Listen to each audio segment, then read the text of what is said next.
Seasons are full of up and downs, man. I'm not talking about the Browns. They're actually starting Cavs. It's been a trying time in Cleveland as a sports fan. But nonetheless, Cavs need to persevere just a little bit. How much have you changed your expectations on the wine and gold? They're back in action tonight. They're facing a Utah team that I would think, oh man, no problem here, right? Well, you never really know with this Cavs team. And when the season started, Ryan, we are 2 months into the season, basically, if that, right? And I feel like a lot of people have jumped ship. I feel like there are a lot of people that have chalked it up already. I'm not quite there yet. But from our preseason expectations until now, how have they changed for the wine and gold? We got massive news for the Browns-Houston game this weekend, which we'll get to. We got the future Hall of Famer Josh Cribbs joining us coming up at 9:30. Yes, round of applause for Josh. Dude, I have so much to talk to with Josh Cribbs. Of course, the return. They had Jeremiah Owusu-Koramoah on the show last night here on the Big Play Network. So we're going to have Josh joining us coming up at 9:30. We got time up. We got the morning update, and we'll get to our bracket coming up. We got to get Josh's vote, his Die Hard a Christmas movie. Yeah, he was talking about it on his. I think it's unfortunately, I think it's one that might have gotten voted out already. But I believe, if I'm not mistaken, he said it was Scrooged. He went Scrooged on I his. believe. Right, We're going to have to ask him, but I believe Josh that's what he said. Coming up at 9:30. We got it all for you on a Wednesday edition right here on Big Play. Welcome to the show, everybody. I am Matt Fontana. He is Ryan Tyler. Good morning. Happy to have along this morning here on Big Play. Cavs, Browns. Did you get any Christmas shopping done yet? No?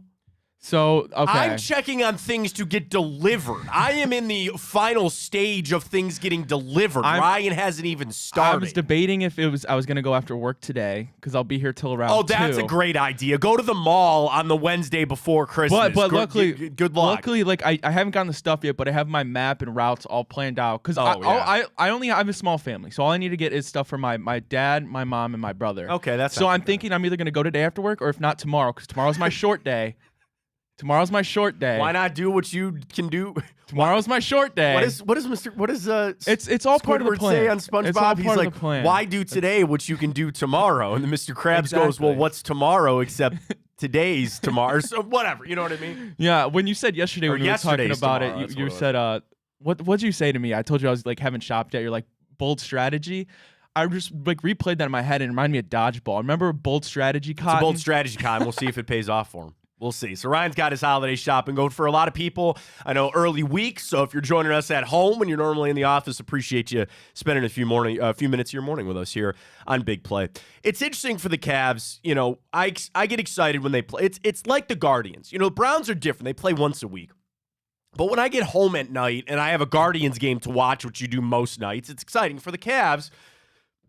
I'm excited to watch them play basketball tonight. I look forward to sitting down and watching them play as a Cavs fan. But it's all the other stuff that we've discussed. It's the where you're at without Garland and Mobley. You know, I think I've done an okay job of pushing aside all the Donovan Mitchell thing, but you still have a season to play. You still have a lot of basketball that you have to play. And while, yes, it's an excuse, and while, yes, they've had massive changes to the team, how does that change for you? How does that change things for you as a Cavs fan out there in a season where a lot of us expected a top 4 seed and winning a playoff series? Is that still your expectations, or have you lowered them? And we're going to post it on our Twitter question this morning at Matt Fontana Show. Drop us a follow there. We are dangerously close to 400 followers, which we appreciate there on our Twitter feed. You can always watch the show there. Instagram Live will be very soon on streaming the show. And, of course, you can always catch it on YouTube on Big Play and the Matt Fontana Show channel. But like, I am easy enough where I can just sit down and watch these games for what they are. Like, I'm going to watch the Cavs play the Utah Jazz tonight, and I'm going to watch that game for the 2 hours that it's on, and that's all I'm going to think about. I'm not going to try to sit there and season stats for George Niang or see. I want to watch them win a basketball game tonight, and then I'll do the same thing this weekend, and I'll do the same thing next week. And eventually, yeah, I'm going to have to pay the piper a little bit on your season expectations or where things are going. I just need them to maintain right now. I just need them to win basketball games. They can be ugly. It can be a scoring fest. Your defense can show up. I don't really care how they do it. And there are people out there that I respect it, Ryan. They can't do that. It's always about the bigger picture. And I respect that as a fan. Winning a Wednesday game in the middle of December, okay, great, that's fine. What does it mean in the grand scheme of things? What I feel like might bother some people is that these games, I don't know if you actually can pull anything from them. Am I wrong for that? Am I wrong to say that, yes, the team is playing, but there's nothing that I can really tangibly grab to say, yes, this is a statement on my basketball team. Yes, this is who this Cavaliers team is, because I don't think they are who they are. They are a neurotic team. They show up and then they don't. Then they deal with injuries. So I've kind of taken the tack, maybe guarding myself as a fan to frankly enjoy these games the rest of the way out, to just sit there and say, I'm just going to watch this basketball game tonight, and I hope they win. I hope they win. If they need 19 points from Sam Merrill again, great. If they, we'll get to our Tipico boost. We're going to do it right here, folks. You got a Tipico boost. You want to jump in. We do a 3-leg parlay every Cavs game. It gets boosted on Tipico. I got one guy for you. Are we already doing a Sam Merrill boost? Is Sam Merrill on there? No, we're not going to do Sam Merrill. That is also the crazy thing. Sam Merrill might not even play tonight. He goes off for 19 points the other night, and I would not shock me in the least that at the end of the night, it's DNP, coach's decision. I don't think that's going to happen. You're going to need Sam Merrill to play. Can I ask another question? What happened to Craig Porter? He was the toast of the town, and now all of a sudden, Sam Merrill's taking his minutes. I mean, again, Jamie knows more about basketball than I ever will. I trust him. He's another guy that a lot of people are trying to make a decision on, all that kind of stuff. But that's the thing with this team, is the consistency is not there from a play standpoint, from a lineup standpoint, all that kind of stuff. But I got a guy. I got one guy for tonight. We'll get to our boost coming up. If you want to join us on a boost, we'll take one from the fans. Just tweet it at Ryan Tyler 33, at Matt Fontana Show, at Matt Fontana 83. Tweet it. Any of it, we'll see it. Give us something. Cavs point total for the game, the spread, individual stat line, anything you want. Just begging not anything Jared Allen, because I've had some very bad okay, luck. I thought about was that your guy? Was that your guy, Matt? No. Okay, I have another guy. But he's going to get 10 rebounds tonight. You know it, because we missed our boost on Monday because of that. You know that he's going to come back for us. I just don't want you to shut down the Jared Allen for tonight. Okay. Just think about it. I got another guy. I have another guy that I'm keeping my eye on for that. But don't shut down the Jared Allen just yet. One more chance. Maybe. But we'll get to our boost here coming up a little bit. So our Twitter question up at Matt Fontana Show. What are your expectations for the Cavs now? Number 1, win a first-round playoff series. Ryan's going to type these out as we go. Number 1. Number 2, lose in the first round of the playoffs. Number 3, play-in tournament. Number 4, miss the playoffs. What are your now season expectations for the Cavs? Win in the first round of the playoffs, lose in the first round of the playoffs, they're in the play-in tournament, or they miss the playoffs. Vote on that at Matt Fontana Show. We'll throw that up. You can vote on it. I think and it's kind of unfortunate that the number 1 was like the bottom barrel expectation, right? Like everybody was sitting here saying, we got to win a first round playoff matchup. We got to get that Knicks series out of here. But now, Ryan, those are all below, right? Like I want to gauge. I would be shocked, and maybe some of you are out there, and God bless you if you are, that you're an uber Cavs fan, that you actually have higher expectations now. I just don't see that happening. So unfortunately, all these are lower expectations for what we have for this team. I think it's natural. Again, you could be the biggest Cavs fan in the world, and I'd love that optimism. I think we all need a little bit of it with this team right now. And, maybe you feel like they can learn from this, or they are able to set up some of their bench players, or there's more minutes out there. I mean, I don't know. That's the thing. I would love for people to say they have higher expectations right now. I don't see it. And that's where I'm guarding against it as a fan, because frankly, I know it's a tough stretch right now. And I just need them to win basketball games. And that is sometimes what they, like, if they go out and do what they did the other night against the Rockets, and they're shooting threes and they're actually hitting them near 40% like they did, you continue, like, if that is the trend, If that is where the Cavs are going to start eyeing some things up here now, then that fixes a problem. Because one of their biggest issues was shooting threes. So in this era, so to speak, of what the Cavs are dealing with, and the chips are down, and you got to get a little crazy. You got to get a little nuts. You're going to have to go outside of the box here. And if you say, just for a little stretch here, let's just jack up a lot of threes, and let's see what happens. I could work with that. It's like telling Flacco to throw the ball 40 times. You know what I mean? Like, same thing. Hey, man, we got to pivot and adjust here. We got to make some adjustments here. Let's jack up a bunch of threes. Let's see if we can make some of them. You're at home. Should be able to shoot pretty well there. Let's see what you got. And if that's how the Cavs are going to have to piecemeal this through this stretch, and then maybe they can keep that going. I don't know. I don't know. I'm intrigued to see how this team plays, Ryan, but also I know that these games are not going to be easy to win. Are the Utah Jazz a really good basketball team? Not necessarily. And the Cavs should win tonight. They're favored to win tonight. I'm going to stay away from the spread, by the way. 6.5. It's kind of high. I don't know. That is a bit high. So for our boost, we'll get to that in a second, but 6.5 is the spread for tonight. Back to our Twitter question. We're going to vote on it right now. I'm at Fontana Show. What are your expectations for this Cavs team right now? Win a first-round playoff series, lose a first-round playoff series, they go to the play-in tournament, or they somehow miss the playoffs. All right. Famous last word. They're not missing the playoffs. They're not missing the playoffs. Okay, let me rephrase that. God help us, please don't let us miss the playoffs. Like that, that's some problems. That is, you're in a sticky situation at that point. Right now, they're the 6th seed. They're the 6th seed. And you're really 2 games behind the 4th seed. I mean, the thing is, it's nice and pretty consolidated in the East. I think it's going to play out as we expect. I think Boston and Milwaukee will kind of run away with this. Philly.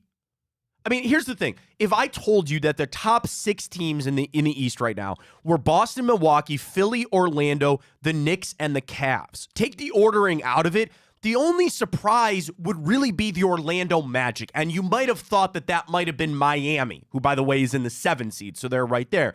I know the Pacers are there. The Nets are there. The Raptors are there. The positive that I have is this. I feel pretty confident in saying that there are 4 teams that have no business making it even close to the play-in tournament. That'll be the Detroit Pistons. Did you see that stat yesterday, by the way? What is it, like 25 now? 24? Yeah, I mean that, but also that if you bet against the Pistons every time and you just kept rolling it over, you'd have almost $100,000 right now. Yeah. So like basically, I don't remember what the starting bet was. I think it was $100. Then that turns into $200, and then you bet $200 to win $400, and you just kept this rolling. I mean, eventually they'll win another game, I think. But if you kept that rolling, so they're out. The Wizards suck. The Hornets will not make it, and frankly, I don't think the Chicago Bulls deserve it either. Now the Bulls and the Hawks 11-15 and 11-17, so they're kind of in the hunt there, so to speak. I think they'll fade. I think they're going to fade it on out. So at the very worst, I think you're making the play-in tournament. So I'm going to go ahead and I mean, again, I'm not saying people won't vote for missing the playoffs, but I don't think that's it. Then I talk about the play-in tournament. Are the Cavs better than the Pacers? They should be. Are they better than the Brooklyn Nets? Yeah, they should be. Even without Mobley and Garland. Should be. The Heat are comparable. I think us and the Heat, they're missing Bam Adebayo. At full health, I think we should beat the Heat. So there's mixy in the play-in tournament. But I'm actually going to take the play-in tournament out of it. So I think that they will be a top 6 seed. They'll go on the road. And if it ended right now, you'd be facing the Philadelphia 76ers. The Philadelphia 76ers in a 7-game series.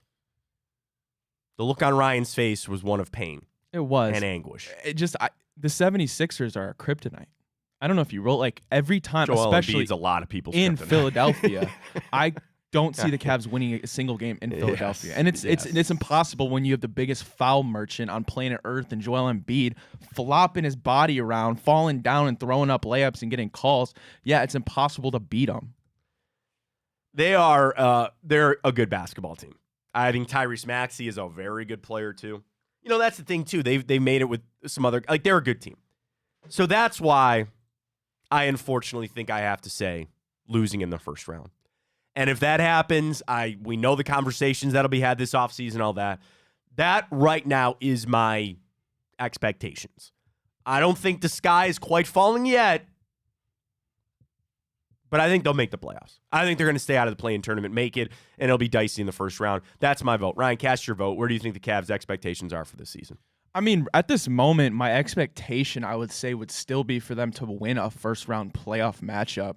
I mean, okay, let's say these. Let me ask you, okay, what are the teams that you think we could beat in a 7-game series in the first round? I think we could take it to the Knicks again. I really do. Yeah, I do. I would think we could take it if it's somehow matched up with the Heat in some way or another. I think we get Orlando. That'd be fine. You know, that's the other thing, too.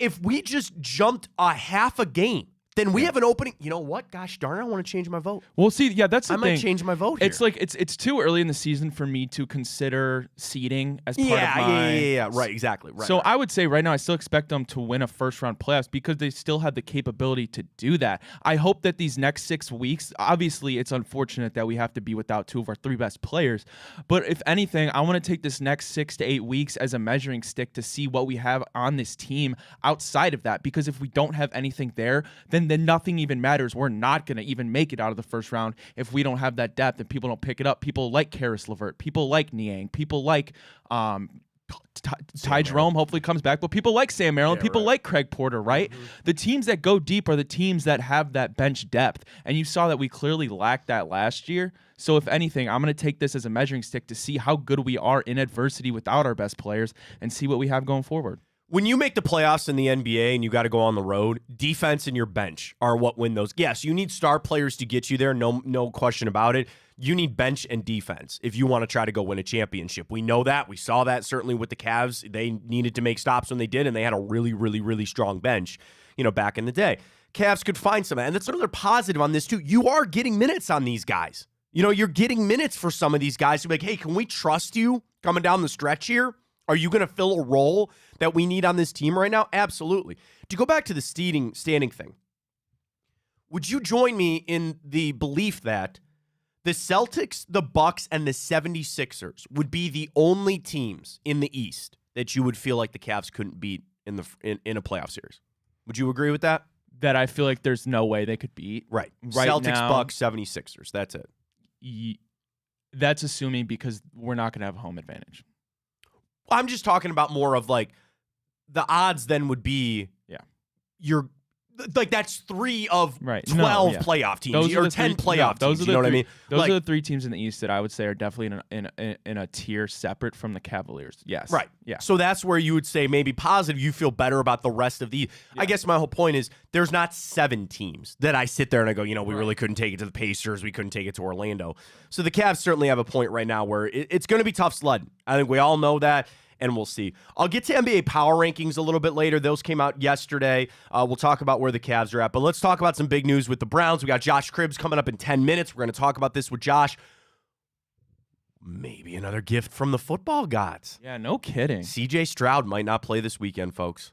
He's got a concussion. This came out yesterday from Adam Schefter that he's hearing that he might not get cleared in time to be able to play for this game on Sunday. Wow. CJ Stroud, who missed Sunday's game over the Titans, remains in concussion protocol and is likely to miss a second straight game this coming Sunday against the Cleveland Browns. Yes, Case Keenum revenge game might be on. Okay. That is massive. That is massive. And I want to talk to Josh about this coming up. That's a must win. That's a guaranteed win. There's no bones about that. There is no question about that. If they don't start CJ Stroud, and I know that Case Keenum and they got that win over the Titans, you don't lose that football game. There is no way you lose. We flipped. We're now the favorites. You go to Tipico. We are the favorites now. You don't lose that game. You don't. And I watched a good chunk of that Titans Texans game on it was on Red Zone, so I watched, when they go to it. Bro, they ain't beating us with Case Keenum. Like, I know they beat the Titans, and I think the Titans gave them everything they could. We're obviously better than the Titans. They should have lost that game. Like, the Texans should have lost that game. The Titans faltered. They didn't give the ball to, they gave the ball to Derrick Henry. He couldn't run anywhere. They got nothing. They have nothing.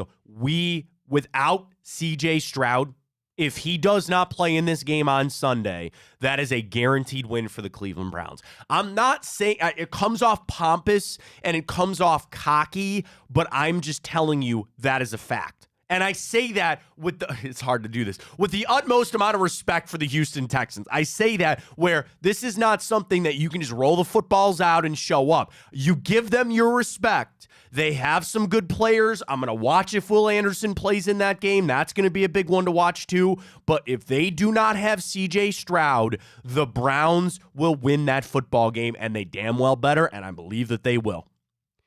It's a confidence thing. Cocky versus confident, all that. The Browns have a little swag. I'm not going to apologize for that. They've got some things rolling here. I need them to take care of business. Without C.J. Stroud, that game turns into a take care of business game, a business trip on the road down to NRG Stadium. Got no excuses. You have no excuses. Browns injury front, we'll find out a little bit later today about Joel Bitonio. He's the big one there. Certainly would love if he could play. That'd be massive.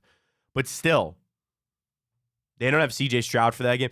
And I probably with Watson and how all this season has gone, I'll believe that when I see it. I know right now they say it's unlikely, and concussions are varying levels. It can be hard to get out of that protocol. It can somehow be easy to get out of that protocol. I'm going to be very timid on how I approach that until I get some, and Schefter's as concrete as you get. I'm not saying that it's not true, but that is probably more the Texans are preparing for that. And I would too. If your quarterback was in concussion protocol on a Tuesday, you're probably assuming that it's not going to be him. And there's a world too that Houston is playing a little bit of the long game here because they kind of got a bonus win. This is something that the Browns have really had. They got a bonus win against the Titans. And what I mean by that is, again, they should have lost that game and they somehow got a win. So does that then afford you a potential loss to the Browns, knowing that the Texans then have the Titans again and then the Colts on the way out? And they feel like if you can sit C.J. Stroud, get him 100% healthy, you go out and win those two games, they backdoor their way into the playoffs. That'd be a fun game to watch there on the 7th of January. Colts-Texans maybe for a wild card spot. Yo, Matt, what a time it is to be alive. Scrolling through Twitter yesterday and seeing the Browns playoff lock scenarios. Isn't it fun? 6 of them. Isn't it fun? I'm like, man, what a good day to be a football fan and a Cleveland Brown fan. The sun is shining this morning, right? It is absolutely doing that. And there is some parts of that obviously on other teams, but we know the Browns are staring down the barrel of take care of business and you'll be just fine. But that's those are decisions to be made. Now, is it in the hands of the Houston? This isn't an ankle injury. If C.J. Stroud doesn't pass protocol, it doesn't matter. It's not like he's got to go out there like Trevor Lawrence and go try to play. Oh, by the way, he's in concussion protocol now too. So there you go. Injuries, they happen. We know the Browns have had to deal with it a lot, but now Houston might not have C.J. Stroud. Very interesting. I thought we'll get to this a little bit later too. Just from Matt Bowen. He does a lot of the ESPN analytics stuff. He went through 101 different traits in the NFL and handed out the best guy at every single one of them. It's not just quarterback, right? He did all the positions. Like here, I'll tip it off here. He did not put Deshaun Watson for anything. How he didn't put Joe Flacco for anything, I don't know either. But anyway, so it gets to some weird stuff. Quarterbacks. Accuracy, strong arm, deep ball, touch and timing, passing mechanics, pocket footwork, field vision, most instinctive passer. That's pretty cool. Best decision maker, best off-platform passer. Didn't know that was a thing. Who do you think he picked for that? Off-platform passer, I'm assuming, because did he give, is there multiple guys he gave multiple, is there a guy he gave 2 traits? Oh, yeah, I'll tell you this. There's a lot of Joe Burrow. There's a lot of Patrick Mahomes. So I was going to say the off-platform, is that Mahomes? No, Lamar. Oh. Lamar. Okay. Most instinctive passer was Patrick Mahomes. Best scrambler, Patrick Mahomes. Top dual threat, Lamar. But then, like, most competitive, like, all this kind of stuff. There are obviously some Browns players on this list, so we'll get to that coming up an hour or two. I'm pretty excited about that. Before we get to Josh, you want to do our boost? Because I want to get it to Typico and get it up. All right, you ready to go? Here we go. Did we get any in the inbox? Did anybody tweet us a boost? Let me check. I got some tweets here. Let me see. Anybody got one, get it to us quick. Go to Typico, download the app, deposit and bet $25. Use that code BIGPLAY100. When you do that, you get $100 in bonus bets you can use on any sport. Bowl season is upon us now. Did San Antonio cover last night against Marshall? I don't know. I know. I didn't watch. Sorry. Hang on. Let me find out. It was 14.5. Man, we've had a lot of bowl games already. They did cover. Well done for the Roadrunners there. So you can bet it all with Typico. All right, let's get to the Cavs game tonight. Do you want to know my one player, Ryan, that I was talking about, that I think I'm going to do a little parlay on? And I will tell you this. I do not believe that this is a gentleman that we have done in our boost yet. Is it Karis? It is Karis LeVert. Oh, he's not on here. I can't do Karis. Damn it. Yeah, they don't have him in here. All right, take him out. Damn it. All right, start it up. What are you feeling? I'm feeling a little bit of a nice defensive display here at home for the Cavaliers. So I'm going to roll with Jazz total points under 111.5. All right, 111.5. That's all right, that's number one. That's a good base. Oh, man. Jared Allen, 25.5 points and rebound. Are you staying away from Allen? No, it's your call. Your call. You feel a big Max Strus game coming in this one? 21.5 points and rebounds for Max. What do you feel about that? I feel like he's due. 21.5? Yeah. You like that over? I like it. We're doing that one. All right. All right. And then one more. Okay. Do you want to just lower it? Wait. Oh, man, you can't do it for Jared Allen, 8 rebounds. Just 8? Would you do that? I would do that. Yeah. I mean, it's minus 375. Let's do that. Under a 111 Jazz total points. Max Strus points and rebounds over 21.5. Jared Allen 8 or more rebounds. That is right now plus 267. They'll boost that up for us there on Typico. I'm going to send it to you right now, Ryan. We'll get that up. You can see the boost. You can place it as soon as they get it up on Typico. Let's catch our break. Tell everybody about Typico. When we come back, Josh Cribbs joining us here on the show. We got to talk Myles Garrett, Defensive Player of the Year. Josh made a lot of Pro Bowls. How important is that to the players and the campaigning for your teammates? Got a lot to get to with Josh. He joins us next.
What's up, baby?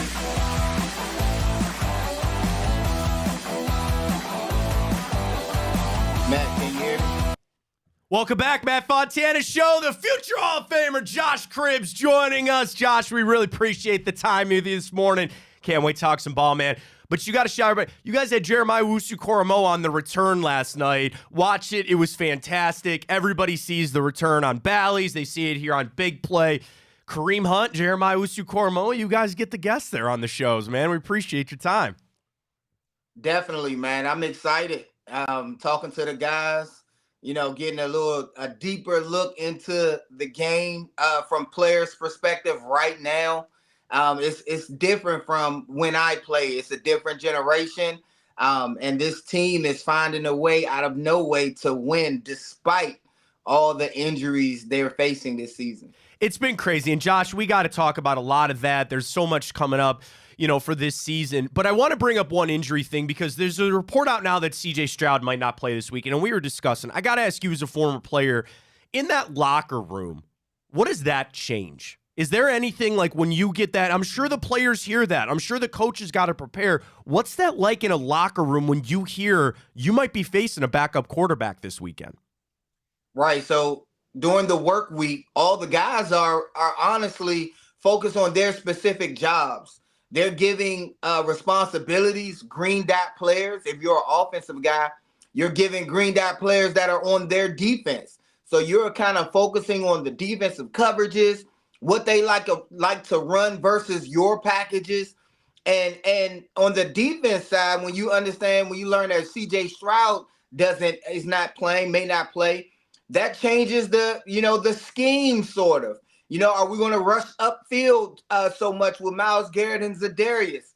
Because if he has the opportunity, CJ Stroud, to be mobile, then we might have to retract our position to account for a mobile quarterback. Now you have Case Keenum in there. That changes things slightly. They might add a more pressure packages, to force him to throw on the money versus our elite cornerbacks. So things change versus depending on who your quarterback will be. So more so for that side of the ball. However, I think more so for the fan side, because any given day a team can win or lose. But when fans hear that CJ Stroud, who's been playing good and making strides, isn't playing, we feel like we're capable of beating another backup quarterback when our backup quarterback, who we brought in, is playing at a high level right now. Josh, does it mean anything that they know Case, that he was here? Does that factor in at all? I mean, it factors into the point where we know if he can get out of the pocket, what type of blitzes that he doesn't manage well. We can go back as a defensive unit, Schwartz, and look at the problems that he would face in practice and in games when he had an opportunity to play. So, a quarterback's likes and dislikes, the routes that he loves to throw, all that type of stuff, all those nuances, and this season as well. So the film is out. He had a whole week last week to play. Coupled with the fact we know him, it does help. It gives us a little more intel to go off, and I think the Browns defense should have a field day with him. Josh Cribbs joining us, of course, the return every Tuesday night with Josh and Maria, of course, on Bally's, all across Big Play here. Speaking of that backup quarterback, Josh, I know you guys talk a lot about it on the return. What Joe Flacco has done to this team, the stability that he has brought, but then his play. Like, Josh, I when he first got here, I just was like, hey, man, I hope he just keeps it even and just kind of don't do too much and don't turn the football over and just be that calming force. And he basically is coming and said, no, I'll go ahead and win you some games too while I'm here. I'll go ahead and throw the ball all over the yard. Josh, I mean, what Joe Flacco has brought, I'm thankful he's here. A week later, Josh, he might have been signed to some other team and he wouldn't be here helping the squad. What has been most impressive to you about Joe Flacco here in Cleveland?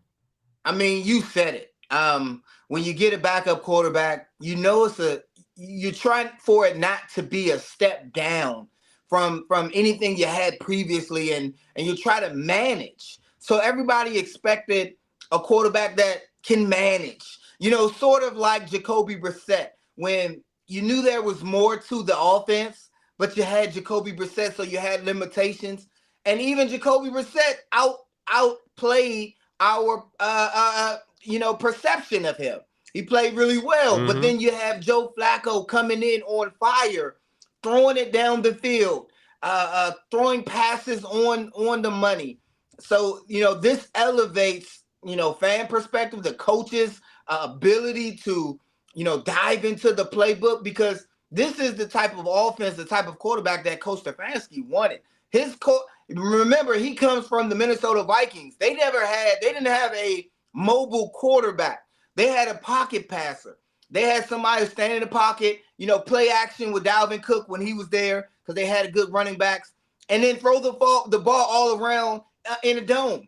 So this is right up Coach Stefanski's alley, and because Flacco is having success, now Stefanski is like a kid in a candy store when he calling plays. So it elevates not only just the team, because we have such an elite defense who needs to prove themselves this weekend by traveling, having that elite defense travel, but now we have the offense to kind of go with it. Yes, he threw some picks last week, and that's due to him being a savvy, older veteran who's not scared to try to throw the tight throws in the window that could potentially be big, but also in turn be hurtful, because 3 picks, that was huge. But he, being a super veteran that I like to say, he was a super veteran. He stepped to it.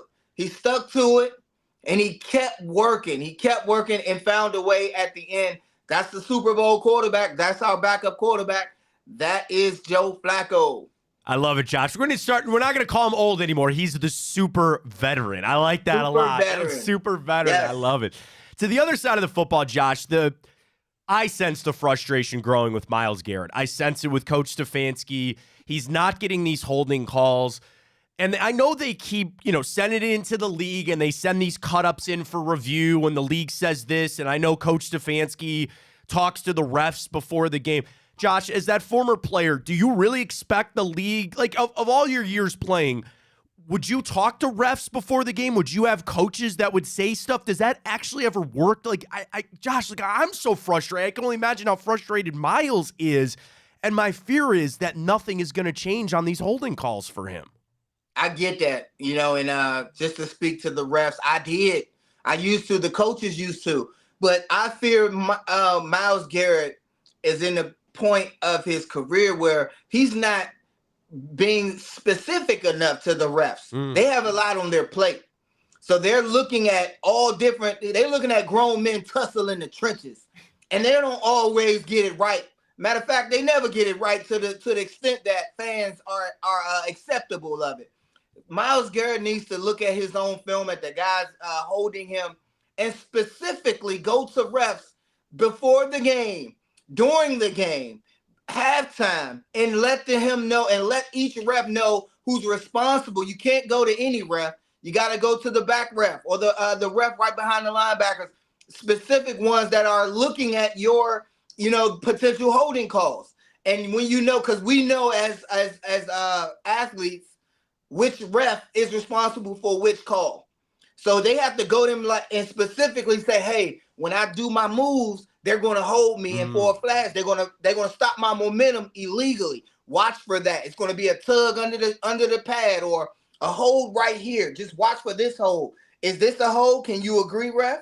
And go through scenarios with them. They need to have about a 10-minute conversation at their leisure before the game.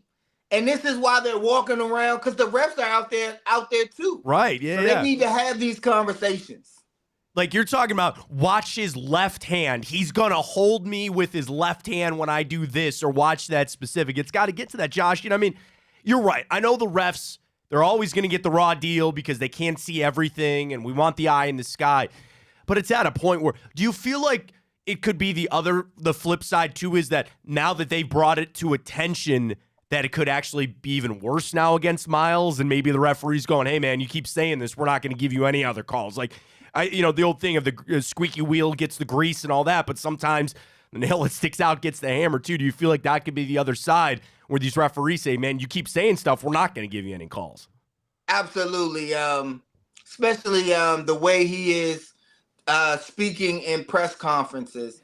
A lot of times the refs have no, more. I'm gonna just say this: they have no agenda, because of what's on their plate.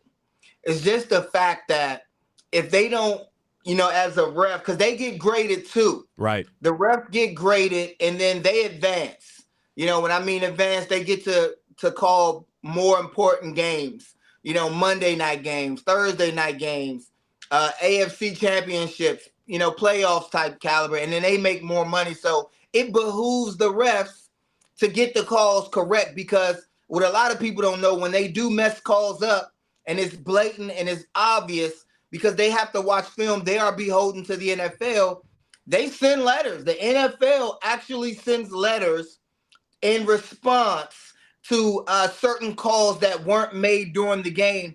And I can't tell you how many times our head coach stood in front of the team at team meetings and said, here's the letter right here from the National Football League. That call should have been made. And look, guess what, though? They're not going to reverse the game because of that call. And that's what it comes down to. Really, it hinders a lot of times, interceptions, drives that can affect the game. If you're holding a Myles Garrett and he's not able to get a strip sack, or he's not able to hurry a quarterback to make him possibly throw a pick, it hinders game. It has a real effect on the game.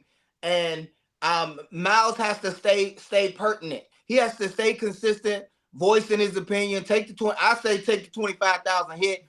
It's going to double, but he can afford it. But if it's a just and he's not crying, as athletes do, like, oh, every DN will be saying, oh, he holding me, ref, what? And the ref had to say, that's not holding, but if that's not Myles and it's just, Myles needs to keep on voicing his opinion, letting everybody know, because he's up for DPOY, Defensive Player of the Year.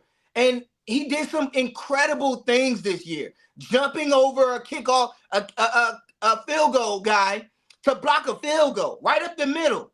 And I mean, that's just amazing. Strip sacks, fumbles in the end zone. He's been playing amazing. And it's not enough for us Brown fans to crown him Defensive Player of the Year by default. But he needs that league representation. It's just so sad that he's being stymied by all the holding penalties. I was going there next. Josh Cribbs joining us. Catch the return every Tuesday night with Josh and Maria. It's on Bally's and, of course, here on Big Play as well. Josh, how much does that matter? You were a Pro Bowl player. You made the Pro Bowl. And I know the voting is going on right now and all that. But, yeah, you're talking about DPOY. It's a little bit bigger. And for the first time, we've heard Kevin Stefanski start to make his campaign for Myles Garrett. How important is that to have teammates and coaches out there making that push? We'd like to think that it's only on the field and it's only the tape, but we know sometimes these awards can be a little, I'm going to use the word political because I can't think of anything else, but it's what the media feels and it's what articles are getting written about. How important is that to have his players, his teammates, his coaches out there making that push for him to win that award? It's very important. However, it's only one portion. The Defensive Player of the Year the NFL is entertainment. That's one thing I feared when I was playing football. That instead of professional football player, we would have to put entertainer next to occupation, because when I used to play so exceptional on the field as a returner, I still had to campaign and do national interviews and videos and segments to whereas national people, fans, NFL fans would get to know who I was, because it was political. Mm-hmm. It's not just players and coaches that get to vote. It's a fan vote involved. And the players and coaches account for, 1/3 of the vote, because there's players, coaches, refs, the league, and then more importantly, the fan vote. People got to know that Myles Garrett is out here balling, and we're not on national TV enough when he's doing all these exciting things to get the fans to realize, the NFL fans, non-Browns fans, to realize Myles Garrett is a beast. They keep holding him every play. Or, did you see Myles Garrett jump over the center and block the field goal? He had a sack fumble. NFL fans are not seeing all these things. So it is it is incumbent upon, again, the players and the coach. That's just one portion of it. The NFL fans need to see it. And I feel that it's just, unless he starts to continually, speak in the media, which that's just not his style because he's humble. A lot of people won't know his story. I look at the voting even for the Pro Bowl. I'm when I don't know a guy, I'm going strictly off of the stats. Mm-hmm. So people will go off the stat. Well, how many sacks do we have? Okay, well, Bosa or this guy has this many sacks. I'm gonna go with that guy. And that's generally how it goes when you don't recognize a name enough. Hopefully, everybody know who Myles Garrett is, but we'll be naive to think everyone does. Well, speaking of some of the guys we don't know about, Josh, on this team, they've had so many young players, unknown guys having to step up on that O-line, the defensive backs having to play. And I wanted to ask you, as a veteran player, what's that like in that locker room if you're a veteran guy and the support that you have to give to young players that are thrusting? Like, I think about Ronnie Hickman, right, where an undrafted guy playing special teams, oh, hey, by the way, we're going to need you to start 4 games down the stretch here when we're trying to make a playoff run. Offensive line, Jaron Christian, you're a backup. Hey, man, you're going to be a starting left tackle for 6 games here as we're trying to make the playoffs. What's that dynamic like in a locker room when you're talking to younger guys that have been thrust into a starting role? Well, when you're talking about for the younger guys, they know. They're not brought on the team, and this is important. They're not brought on the team to play special teams. If they're not a first, second round draft pick, they're not starting. Everyone is not brought on the team to be the starter. They're brought on the team to just in case, to add depth.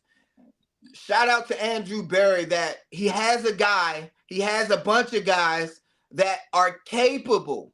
That's the most important thing. Like, you don't want the offense or the defense to take a dip when your starter goes out, and now you got another opposing team that's taking advantage of a young safety, a young corner, anybody that's not the starter.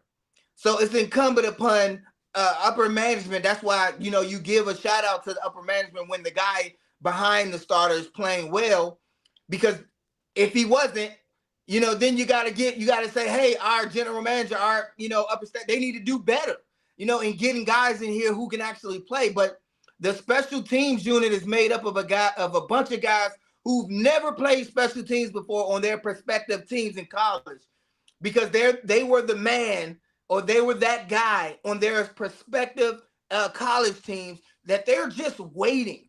It's a position of waiting. Purgatory, if you have to think about it in terms of that. They in purgatory just waiting for an opportunity, kind of like Tom Brady was waiting for opportunity behind Drew Bledsoe. And when Drew Bledsoe got injured, that there became, Tom Brady. That's what Ronnie Hickman, guys like Ronnie Hickman, I was big on him in preseason as well. He was catching a lot of picks in preseason. The proof was right there, that kid can play. And now he just has to get his bearings, understand this is what my team needs of me, and I'm going to go out there and perform. Because honestly, he's playing better as a professional than he did at Ohio State, the Ohio State University. So that is big kudos to Ronnie Hickman. I mean, I could think of a guy that could speak to a lot of those guys as an undrafted guy that is on the borderline of making it down to Canton in the Hall of Fame. I think I got a guy that Josh could speak to those guys about what it's like to step up.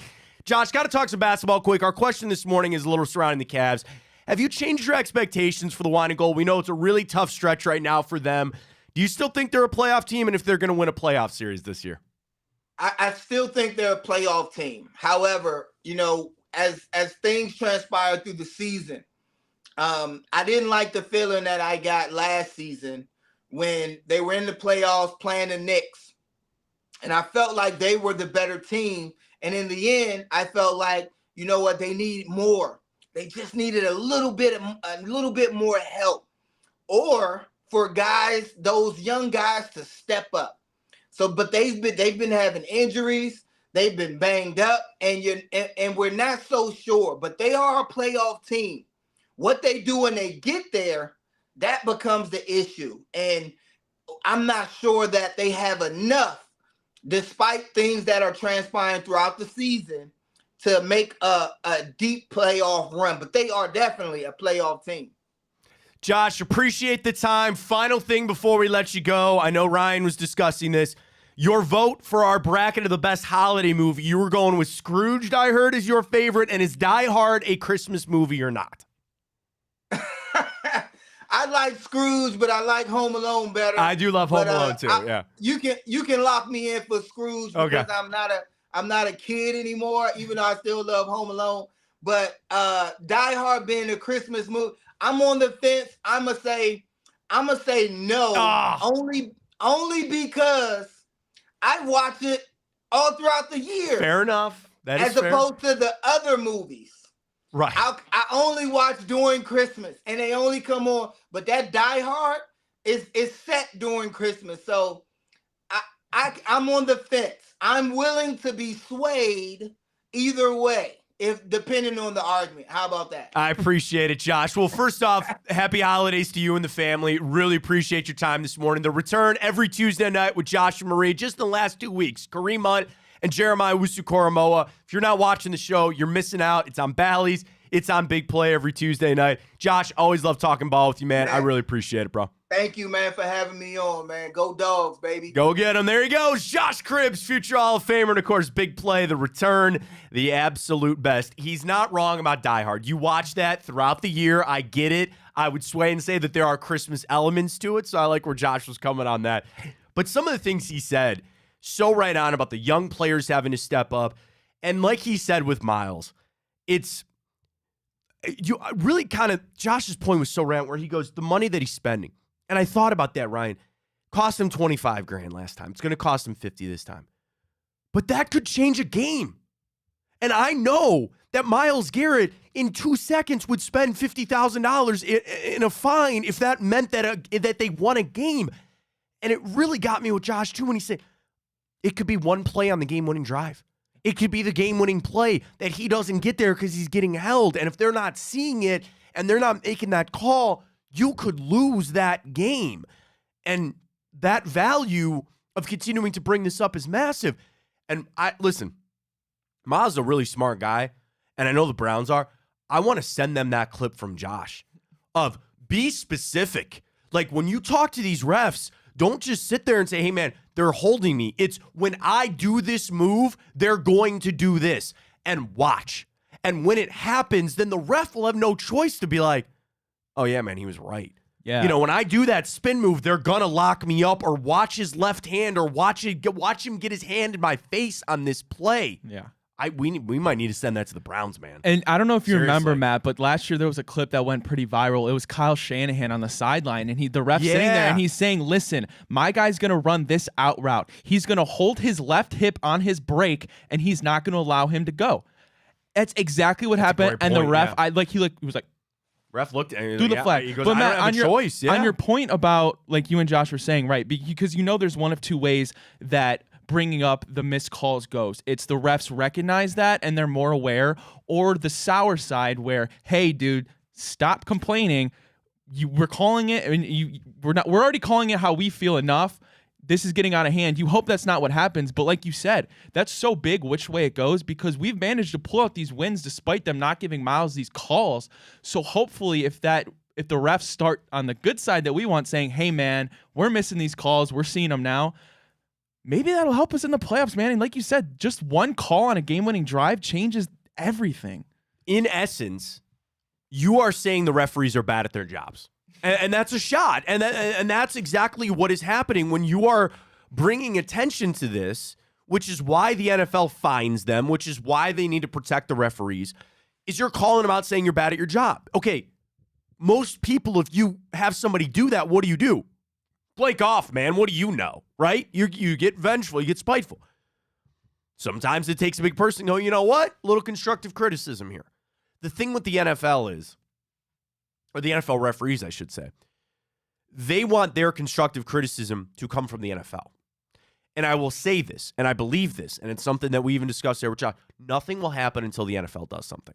Until the NFL And every year, they have a point of emphasis, whether it's hold. Remember the year that they said they were going to be point of emphasis on holding, and the holding calls went through the roof, and everybody goes, that's too much, man. And what did? They dialed it back. Do you know what the point of emphasis this year was? Defensive, pass interference, holding, and illegal contact. What do you see every freaking game? Every game. It's insane. So now is the emphasis like back to, and I don't even want to say it's a league-wide problem. This is a Myles Garrett problem, and I guess that's the other thing. They'd sit there and be like, well, nobody else is complaining. And it also gets to a point because everybody knows what's going on. It's the fact that Myles is the strongest, most athletic, most dominant player on the field. You see him do things and you go, there's no way he can do that, Every game, no matter what, he steps on that field and you automatically know that is by far the best defensive player in this whole stadium. And it gets to a point where it almost gets dangerous to the amount of no calls you're getting, because then you're telling these linemen that they're allowed to manhandle Myles any way they want, and to a point they're not gonna worry about it because they know they're not gonna get a flag, and it does get dangerous for a player. And beyond the game of football, it's not fair to Myles because of how good he is. The other issue is, and you bring up player safety in that too. That is something that the NFL, I'm not even gonna joke about it because I say that they act like they care. Yeah. I mean, they do care. I know that. But there is an element of player safety to that. And Myles talked about that too, of even just the double-edged sword of tackling the quarterback. We got to roll off of him now, or you can't put all your body weight. You got shoulder injuries. You got all this other stuff. So in this scenario where Myles is getting held, and I'm not saying you're going to get hurt from holding, but he spins out and then he gets tackled. They're asking for a back injury. You get hands up in his face. I mean, it's all that kind of. It's unjust is the problem. And it's a game. There's ebbs and flows to a game, but it's a consistent enough problem that I think it's hurting him. And I do hope in a little twist, because the same thing we talked about with Josh, the groundswell of him getting held, could that actually help him for DPOY? Josh is right. Some people vote on the Pro Bowl and they just look at stats. We discussed this on the show yesterday, I don't know how in-depth the Associated Press voters get for DPOY. But the groundswell to keep saying, dude, the reason he doesn't have these sacks is he keeps getting held. That helps, I think. Now, the other side could be, oh, he's crying, he's getting held, yes, so what, everybody gets held. But I think the fact, right, that this is a big enough thing to say, this isn't just one game, this isn't one drive, this is a consistent issue, that is... People say it's an excuse, but here's your reason. You want to know why he doesn't have 18 sacks right now? It's because he's getting held all day. It's because that these linemen are getting away with it. And then the other problem with that, is escalation. These left tackles go, hey man, I can keep getting away with this. Yeah. Why would I stop? Test your limits. Why would I stop? You think the left tackle? I don't even know. I almost said Laramie Tunsil. Is it still Laramie Tunsil? Is he their left tackle? I don't know. I haven't done my Houston. I usually do it on Wednesday afternoons. Houston Texans. Who's their starting left tackle? Just from I don't even know if he's still there. By God, it's still Laramie Tunsil. Do you think Laramie Tunsil is going to go out there on Sunday and go, hey, Myles, I know what's happening to you, man, and I'm going to play it clean today. I'm not going to take advantage of this opportunity and this advantage that the NFL and these referees are giving. I'm not going to take that. No, come on now. You know that these tackles know that I can get away with it, and they're going to push those limits. That's a part of the game. How far can I go on this? What is this referee going to allow me to do on this play, on this pat, whatever? You know that, and these tackles know that now, and they're going to get after Myles. Dude, I can't say enough. Great stuff with Josh Cribbs. I always appreciate him coming on with us. Tuesday night's the return with he and Maria. Again, 2 weeks in a row. Jeremiah Usakoromo, Kareem Hunt. The litany of guests we have. Greg and Blake have great guests. Hanford, Reflux, all of it. It's everywhere, folks. Big Play is where you need it. On Twitter at Big Play. Follow our YouTube channel at Big Play. All the individual shows have their own accounts as well. So drop us follows. Let's do this. Let's catch a break. Excuse me. I'm all choked up. Don't get emotional, Matt. Oh, man. Just when I thought I was getting better, it just turns. It 'tis the season. Anyway, we're back. We're good. We come back. We'll do the morning update. I do really want to dive into this all NBA list, or all NFL list. So Matt Bowen did the 101 best traits in the NFL? Who has the best defensive back closing speed in the NFL? Who's the best interior pass rusher? The best bend, the most explosive pass rusher? All of that. There were 4 Browns of the 101 traits. 4 Browns that made a trait. Here's your hint. 3 players.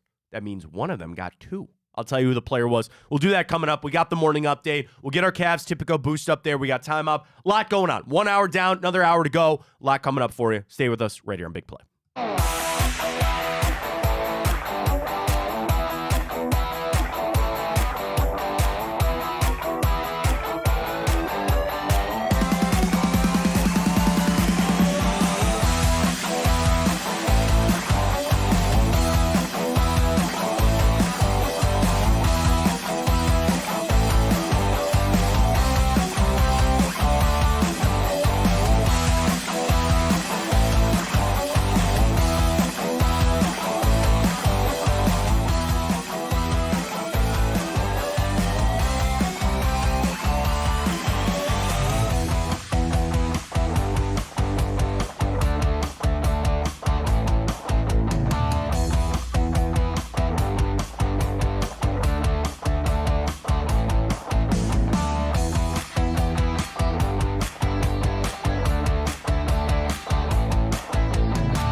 We'll get to the morning update. I'm so mad I didn't do time hop. I didn't pull it up. Josh Cribbs had a return touchdown for the Browns this day in history. We'll have to let him know. I wanted to ask him, did he remember?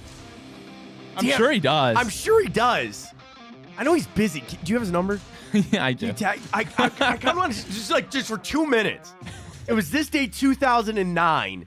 They played the Chiefs, and he had a 103-yard kickoff return touchdown.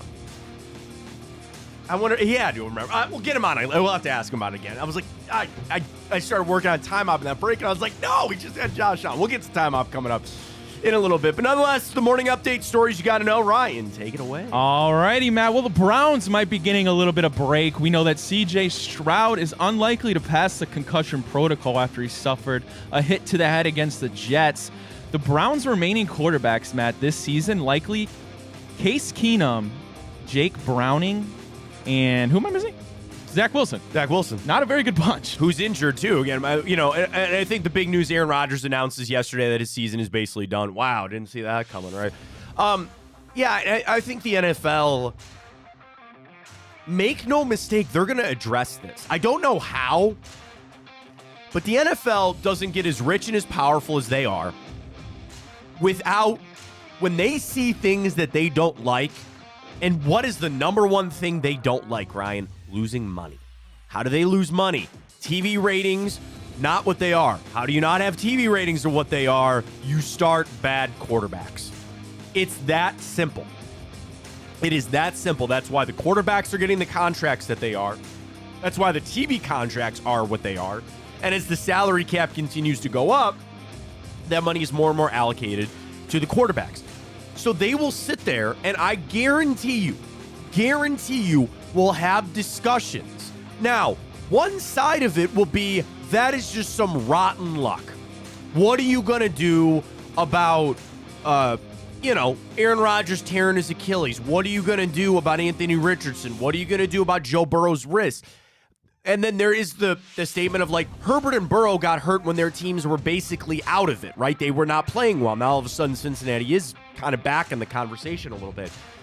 But I'm going to tell you right now, man, the imbalance of the roughing the passer calls, it's going to go to an nth degree next year. And I don't think there's anything the NFL can do. You're just playing a violent game, and guys are going to get hurt. But they're going to address that. They're going to try to find a way to protect these guys even more. The turf debate will continue on, right? How much can they sit there and say that, Kirk Cousins torn ACL or this or that? I mean, that's going to be forever thing. I truly think, yeah, you should be playing on grass. You got all this technology. The thing that I don't understand is MetLife. You're outdoors. Now, I know it's kind of the same thing with Buffalo, that it just gets so cold there. But we deal with it here in Cleveland. MetLife is that they have so much other stuff. Like, they have two teams that play and all that kind of stuff. Like, create two fields. I don't know what to tell you. You got all these soccer. I see soccer stadiums. The field folds into itself and goes underground. Why can you not figure that out for the NFL? But they'll work on all that. Yeah, I mean, you got stretch playoff runs with guys that are undrafted free agents out there trying to make plays. NFL doesn't like that. Do I like that? I don't know. I mean, we're in the same boat. You got your backup guy in there. Now we're just better off because we have Joe Flacco over some of those other guys. But yeah, I mean, that's something the NFL might need to take a look at for sure. Well, the Cavs are facing a 2-game stretch at home against the Jazz and the Pelicans, Matt. They are favored at home against the Jazz tonight, but then Thursday they'll welcome Zion and the Pelicans. And B. Skrills on YouTube says he's worried the Pelicans are going to come in on Thursday pissed off. Well, after last night, what did they do last night? Good Lord. He says he's hoping big Zion Williamson stops at B&M Barbecue before the game. Where would Zion go right before the game? Eat a nice rack of ribs before there's a Shake Shack real close. Yeah, there's a Shake Shack very close. A couple galley boys down the throat. Oh yeah, yes, that's it. Yes. Hey Zion, you ever heard of Swenson's, man? Let me get you a good galley boy. We got to get him right before the game. One of the best weddings that I ever went to, the midnight snack was Swenson's. It was an Akron wedding, so we were in the area. And most weddings, you have dinner and then everybody starts dancing, but the good thing is to do there's a snack. Consuming some alcohol, you should probably have something to eat, right? And one of the weddings I went to, they had Swenson's cater. It was one of the sweetest. It was one of the best ones. Now, for my wife and I, we got married at the Science Center. So they did nitro ice cream. They made ice cream with, oh my God. Liquid nitrogen. They took liquid nitrogen and they made ice cream for everybody, for ours. That was our midnight snack. But we talked Swenson's. God, man, I'd go for a galley boy. It's been too long, man. It's been way too long. You see all this In-N-Out, too? Did we talk about that in the show, that there was an 8-hour wait for that In-N-Out that opened in, like, Omaha or something like that? I was talking about that behind the camera. Oh, okay, sorry. Yeah. And then In-N-Out is back to the... They're always... Because, like, In-N-Out is that one thing that everybody... It's like the popular thing, like, oh, it's not that good. It's not that good. And I've had it, and I think it's solid, but it's bigger in idea. It's because you don't have it, right? Swenson's, I think, even with it being in our backyard, I think it still holds up, man. I would take that over In-N-Out any day of the week. So, yeah, get Zion a little bit of Swenson's maybe before the game. Is he still having those weight problems? Oh, have you seen him? No, I have not seen He's huge. Is he? Yes. His trainer. The funniest thing on that is that they were talking to Charles Barkley, who obviously knows a thing or two about weight. He's big old women in San Antonio. And Charles on NBA Live one time, he goes, "Hey, Zion, I got a diet for you. You put something in your mouth and it tastes good, spit it out." I was dying. I was roaring on that. I mean, that was kind of the thing with that was kind of what everybody expected when Zion came into the league, man. They're like, dude, you got to watch your weight on this. Yeah, for those that don't know, Ja came back for the Grizzlies last night. The Pelicans had a 20-point lead, and they blew it. And Ja hit a game-winning shot last night for the Grizz. So, yes, I'm sure the Pelicans are going to come in here good and pissed off. But, again, you're talking about the Jazz, you're talking about Pelicans. I mean, even without Mobley and Garland, Cavs at home, I mean, their favorite tonight is I'm assuming they'll be favored against the... will they be?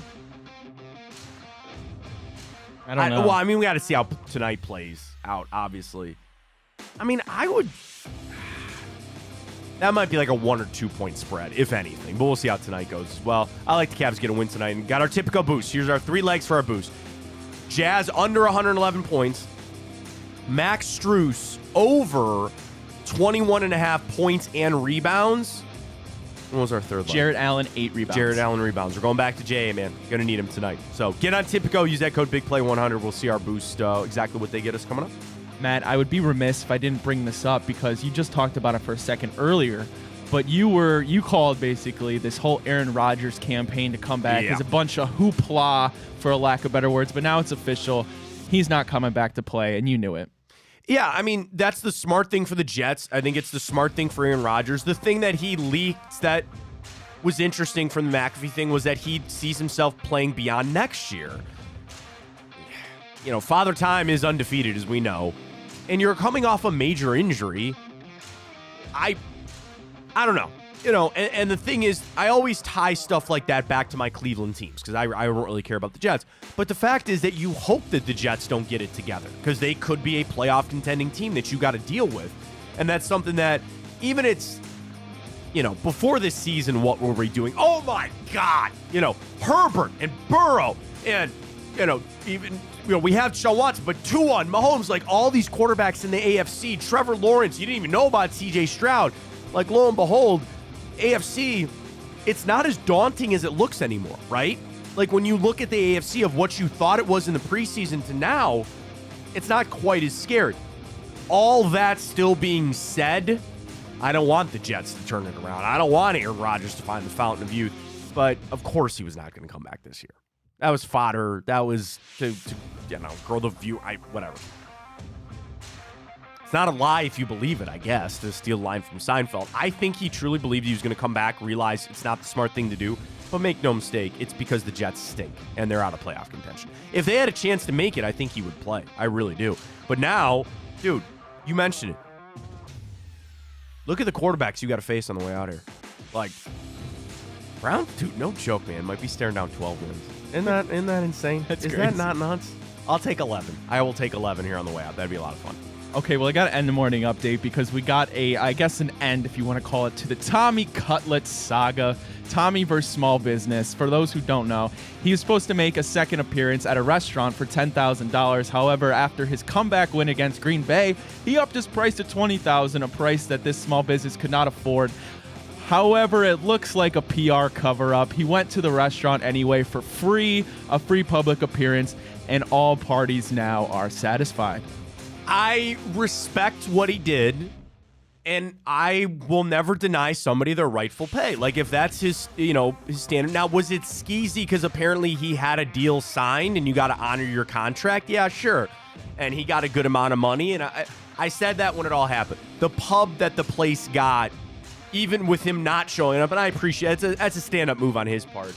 Because the other thing, you know, with players like him, and I don't know what the future holds for Tommy DeVito in the NFL, but you understand that sometimes the limelight is not as long as you think.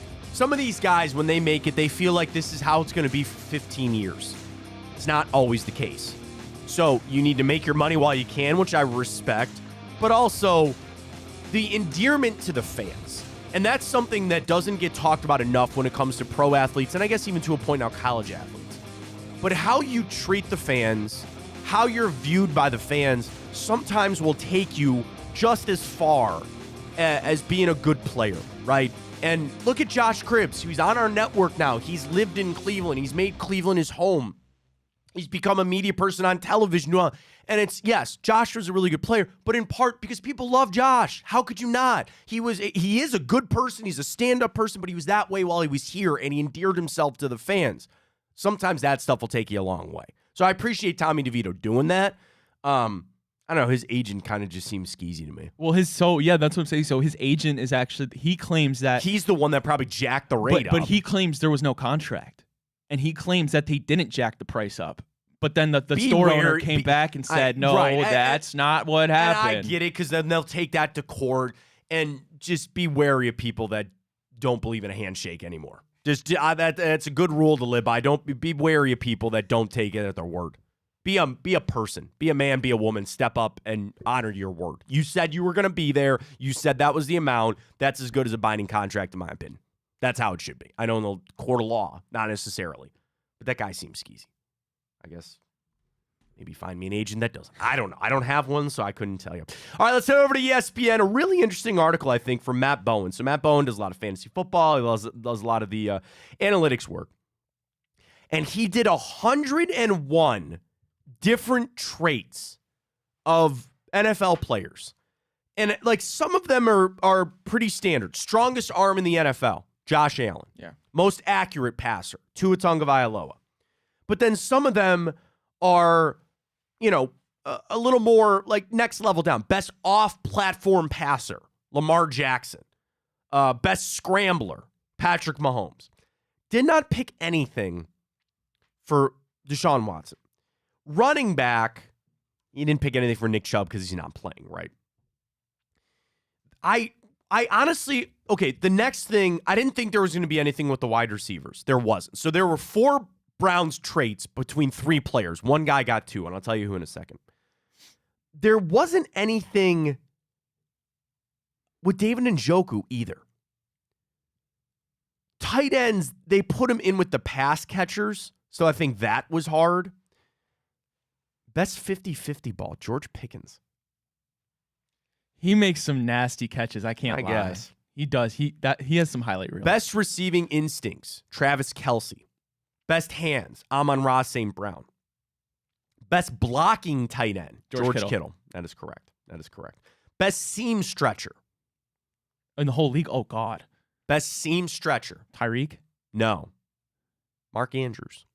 Oh, okay. I kind of maybe might have leaned Njoku there. So then I go to offensive line. Nothing for Wyatt Teller. Best finisher, Trent Williams. Did you see Wyatt Teller ragdoll that last week into another guy? Best at opening running lanes, Penny Sewell, the Lions. That one I didn't understand. So now we go to D-line.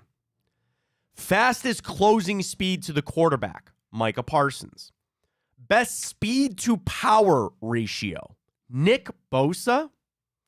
Most explosive pass rusher, Myles Lorenz Garrett. The write-up.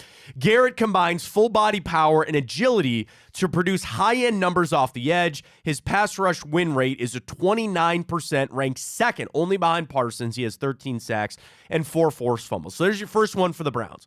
Most explosive pass rusher. Next up for the Browns, we have to go to the secondary. Best defensive back closing speed, Denzel Ward. Yeah. Ward has rapid footwork to eat up some grass. Ward quickly closes to attack the upfield shoulder of wide receivers. His 8 pass breakups this year is tied for 13th in the NFL, even when he's missed some time. Next up, this one, Ryan, just warms my heart. It warms my heart. The most clutch kicker in the NFL, Dustin Hopkins. Hopkins, 33 out of 36 on field goals this season with 4 game winners in the final 2 minutes. One of those, of course, coming Sunday to beat the Bears.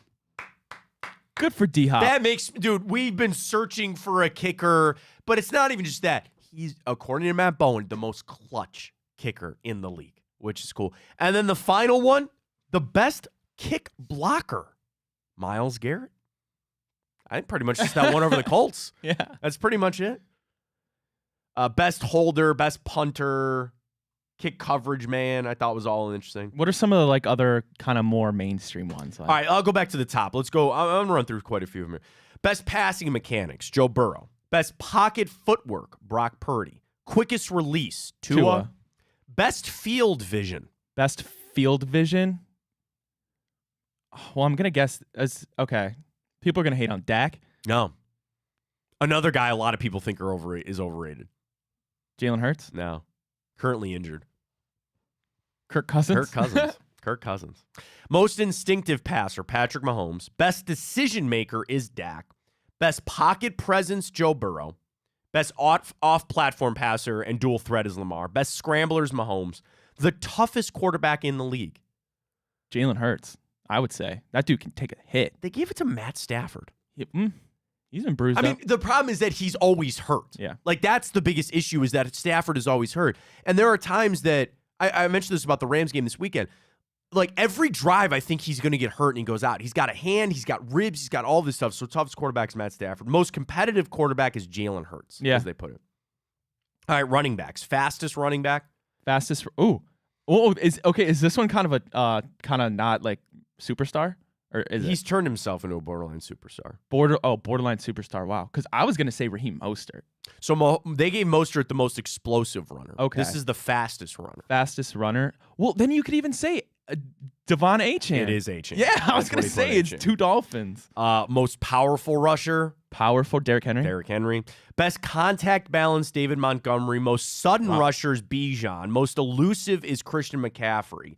Best vision is Kamara. Best ball security is Latavius Murray. Best receiving back is Christian McCaffrey. Best pass protecting blocker, Zeke. Former teammate of his, Tony Pollard. To the receivers we go. Best route runner in the NFL. See, this one you could make so many people. Okay, because there's so many debates on who's the best. Because people say Diggs, people say Devontae Adams. I think Keenan Allen is disgusting. I think Amari Cooper is disgusting. Is an amazing route runner. I think Amari Cooper's none of those guys you mentioned. Jerry Jeudy? Nope. Well, he was known for that, but he doesn't really do. Nope. Justin Jefferson? Justin Jefferson is correct. All right, best route runner. That's fine. But that's, again, this is kind of Matt Bowen doing it, so they're but that's who's fastest guy, Tyreek. Most explosive pass catcher, DK.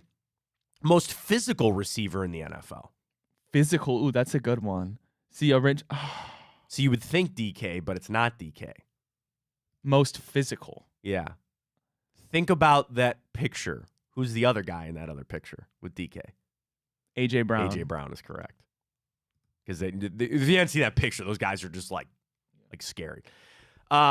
Most elusive pass catcher is CeeDee Lamb. I mentioned Amon-Ra St. Brown has the best hands. Best receiving instincts is Kelsey. The best receiver at getting open, Keenan Allen. Yeah. Best seam stretcher, Andrews. Best body control, Devontae Adams. The best toe-tapping receiver in the NFL. It's Devontae Adams. How did you – or no. It's not Devontae? No. Well, it is Devontae, but not that Devontae. Devontae Smith. Oh, okay. Yeah. I thought you were going to say Devontae Smith. I'm like, wow, that's pretty good. Pretty good right there. Offensive line, best anchor in the NFL. Ooh, best anchor. So it'd have to be a tackle. It is. But it's not a left tackle. There's your hint. It's a right tackle? It's a right tackle. My gosh. It'd be weird if it was another position, but no, right tackle. Is it on the Cowboys? I might need help. He's viewed as one of the best right tackles in the NFL. I don't know if that helps, but gets hurt a lot. Yeah. I don't know. Lane Johnson. Oh, okay. Quickest offensive lineman, Tristan Wirfs. Most explosive, Trent Williams. Best handwork is Kelsey, Jason. That's what I don't understand. Like, why Teller was not considered for any of these. Best second-level blocker, Quinn Meinerz, the guard for the Broncos. Best snapping center in the NFL, Tyler Linderbaum. We ran through most of the defensive line ones. Best hand usage, Justin Matabike from the Ravens. Most physical defensive lineman. Could have had him, but you didn't. Dexter Lawrence. You gave the Giants that pick. Yeah. Yep. Best pass rush moves in the NFL. Who do you think has the best pass rushing moves in the NFL for Matt Bowen? Did they give it to TJ Watt? They gave it to TJ Watt. They gave it to best TJ Watt. Best edge setter, Montez Sweat. Best pass lane swatters, Christian Barmore. Best fumble forcer in the NFL is Danielle Hunter. Linebackers, they gave everything like Roquan Smith and Patrick Queen, pretty much. That's how it goes. Best tackler, CJ Mosley. Defensive backs, fastest in-phase runner, Reek Woolen. Well, if he isn't on the field, that's a weird situation with them. I mentioned best DB closing speed is Denzel. Most physical corner and coverage is A.J. Tyrell. Best defensive back technique is Pat Surtain. Best ball hawk, Deron Bland. Best coverage instincts of Jalen Ramsey. Best press coverage corner, Sauce Gardner. Devin Witherspoon's the best zone coverage guy. Best open field tackler in the NFL, Reed Blankenship, the guy for the Eagles there. Best secondary blitzer, Antoine Winfield. Best leg for a punter, A.J. Cole. Best kicking accuracy, Aubrey. Most clutch is Hopkins. Best kickoff guy in the NFL is Tyler Bass. Best holder is Tress Way. Best punter is Ryan Stonehouse. There it is. A couple of those for the Browns. There on the. I just think it was a cool list to run through and see all these kind of weird kind of positions that Matt Bowen kind of laid out. All right, let's do this. Let's catch a break. We are slammed with time hop. Again, I'm kicking myself. We have Josh Cribbs in time hop, but we'll get to that coming up. And not one, not two, not three, not four, 5 movies for you to pick from today. I'm excited. You should be. I'm going to say you're going to go 3 out of 5. 3 out of 5. I'm going to say I'm going to go 5 out of 5. All right, there it is. We'll get to time hop. We'll get to all that when we return. Stay with us. Fontana Show right here in Big Play.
we jump back into Time Hop. It is the 20th of December, the date. So what we do, we go back and tell you what happened to the Browns. I have an Indians trade. I've got movies. I got a lot of stuff to get to today in Time Hop. So let's head on back to this day, 2021.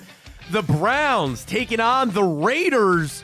The interesting thing about this game was, Ryan, this game got postponed from Sunday to Monday due to a COVID outbreak for the Browns. I think it was played during the day on a Monday, and the Browns fall 16-14 as Daniel Carlson hit the field goal. Now, remember this. This game was at Cleveland, and then they told the Raiders, don't get on the plane. The Browns had to play this game without Baker Mayfield, Case Keenum, Jarvis Landry, Jadeveon Clowney, Jedrick Wills, or Kevin Stefanski. Nick Mullins got the start for the Browns in this game, threw a touchdown, but unfortunately would fall. Nick Chubb did play at 91 yards and that touchdown run of his own, but the Browns were just ravaged by COVID. They had to push the game back, and then the Raiders got the win there. And I remember that because it was all, again, COVID was just such a crazy time, but the Raiders were like, are we getting on this plane? Like, what are we doing? Are we going? Are we playing? And then they had to push it all back, and unfortunately, the Browns would fall this day 2020. Now, we also had a game this day 2020. That was 2021. But this day 2020, Browns beat the Giants 20-6. Baker had two 95-yard touchdown drives in that game as we were able to take down the Giants 20-6. Would you like your box score trivia for this game? Yes, please. Okay, all right, here we go. So 2020. Browns win to improve to 10-4 on the year. Your starting quarterback for the New York Giants that game. Daniel Jones? No. Was he hurt? He had to. 2020? Yeah, he had to have been. He was not there. This guy got the start, went 19 out of 31. No touchdowns, no interceptions, was sacked one time. I would be floored if you ever got it. Really? It's that hard? It is, but I'll give you a hint. He's a former Browns quarterback that I forgot played in New York. I swear to God, I forgot this guy played in New York for a short time. Is he out of the league, I take it? Yes, I think. Was in the league last year. I know that. And I think he's a free agent. He is a free agent right now. No idea. Daniel Colt McCoy. Really? Colt I didn't know he was on the started- Giants. I forgot he was on the Giants. I was. 19 out of 31, 221. Browns beat him this day in 2020. We go back to this day, 2015. Browns fall to the Seattle Seahawks 30-13. Let me get your box score trivia for this game, 2015. I didn't have much written down for this game, so it must not have gone all that well. All right, 2015, Browns fall to Seattle. We fall to 3-11 on the year.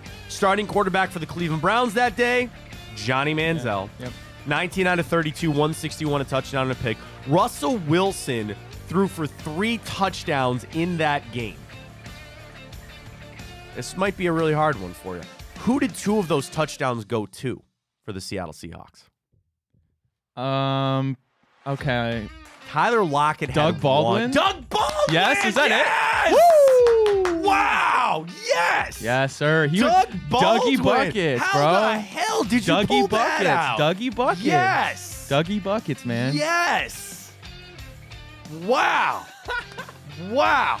Dougie Buckets. Dwayne Bowe, 2 receptions, 22 yards this day for the Browns in 2015. This is the one that I'm so angry I didn't bring up with Josh. This day, 2009, the Cleveland Browns beat the Kansas City Chiefs 41-31. Josh threw a pass in that game that fell incomplete. He had 1 reception for 3 yards, but his impact was a 103-yard kickoff return for a touchdown. Now, here's the other thing I remember about this game. That was the Jerome Harrison era. He rushed 34 times for 286 yards and 3 touchdowns. I remember that game. It was cold. It was at Arrowhead, and he was running everywhere. Now, the funny thing is, Kansas City was also 3-11 in that. They sucked at that time, too. All right, you want to go 2 for 2 on surprising me? Yeah. Who was Kansas City's quarterback? This day, 2009. They sucked. They were really bad. Do you want a hint? No. Okay. How hard is it? It's not Alex Smith, is it? No. 2009. They went and got Alex Smith after this. Well, I don't want. You said you didn't want a hint. Okay, maybe I'll take my hint. The hint is they thought this guy was everything in a bag of chips. And they gave him good money to come here after he filled in for a Hall of Famer elsewhere. Wow. Really hard. Might be 2-2 before my time, Matt. 2009. So, I want to find the deal here. Oh, I guess, know what? No, he got traded there. Okay. I'm sorry, he did. No, okay, that's what I remember. He got traded there, but then signed a 6-year, $62 million deal, including $28 million in a guarantee. And he was a career backup until he was thrust into the starting role when Tom Brady tore his ACL in New England. Oh, he's who Tom Brady came in for? No, other way around. Brady tore his ACL. This guy came in and almost took the Patriots to the playoffs. I think they almost won 10 games, and they almost made it. Do you remember Matt Castle?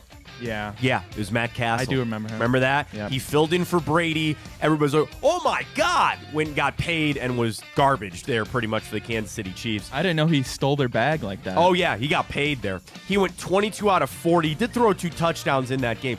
This game is absolutely insane. For the fact of 41-34, Browns starting quarterback Brady Quinn threw for 66 yards in this game. It was Jerome Harrison that just went off in this game. And in the second, the game was 24-20 at half. Then the Browns go touchdown, pick 6, punt, touchdown, missed field goal, kickoff return touchdown. Browns get the win. Crazy game this day, 2009. Jerome Harrison going for 286, and the aforementioned Josh Cribbs going for a 103-yard kick return. This day, 2005, Kobe Bryant semi-made a record for the fact of that he scored 62 points in 3 quarters against the Dallas Mavericks. The Mavericks themselves only had 61, making it the first time in the shot clock era that a single player outscored a team in 3 quarters. That's what Kobe Bryant did. Kobe was that guy. He was. This day, 2005. This day, 1993, Indians brought home a beloved player. They sent Felix Furman and Reggie Jefferson to the Seattle Mariners for some shortstop named Omar Vizquel. I know it's it's tough with Omar. There's off-the-field stuff, and, Hall of Fame candidacy is up again because all the ballots are getting shown and all that kind of stuff. Omar's still one of my favorite players from growing up. It's just what it is. This day, 1966, the NBA awarded the Seattle Supersonics to start playing 1967. I miss the Seattle Supersonics. They're going to expand. They're going to go 2 more teams. I think you give Seattle a team back. And what? Nashville? That'd be, well. Right, they don't have a team. They don't have a pro team around Would there. they give one to Vegas? Oh, yeah, Vegas needs one. Yeah. You're right. Yeah, you're right. Yeah. Right. There's no basketball team around. Nevada. Memphis. Memphis. That's pretty. Memphis Grizzlies. It's close to Las Vegas? No, I'm talking Nashville. I was trying. Oh, yeah, I'm I see what you're saying. I'm sitting there thinking, I'm like, what? Like, I know Nashville is a yeah. baseball team. That's what it is. I was thinking, like, wait a minute, is it a basketball team? I Like, see no, what you're Memphis. saying. No, sorry. No, Vegas. Yeah, Vegas will go when you're right on with that. All right, very happy birthday goes out to former quarterback Rich Gannon, former Browns lineman Barry Stokes, former Mets third baseman David Wright, former Ohio State Buckeye and Jim Thorpe Award winner Malcolm Jenkins, Keelan Mbappe, Jonah Hill. And do you ever watch the show Dr. Pimple Popper on TLC. That type of stuff grosses me out. I don't understand what girls' infatuation is with popping pimples. It disgusts me. We used to watch it. It jumped the shark a little bit because it's just the same stuff kind of over and over and over again. But she's celebrating a birthday today. All right. 5 for you. First one up, 2002. Oh, man. I don't know if this helps. This is a top 15 movie for me. This movie is fantastic. I don't want to, like... I always just try to picture the best picture winner of that year that you say. It got robbed, to be honest with you. At the 75th Academy Awards, it was up for Best Picture, and it lost out to Chicago. But frankly, it should have won. It was nominated for Best Director. It was nominated for Best Actor, Best Supporting Actor, all that kind of stuff. And I would tell you this.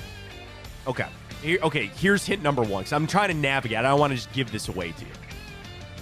He is one of the most highly decorated actors in history. In fact, he is the most highly decorated actor in history. And some people feel like he is the best actor ever.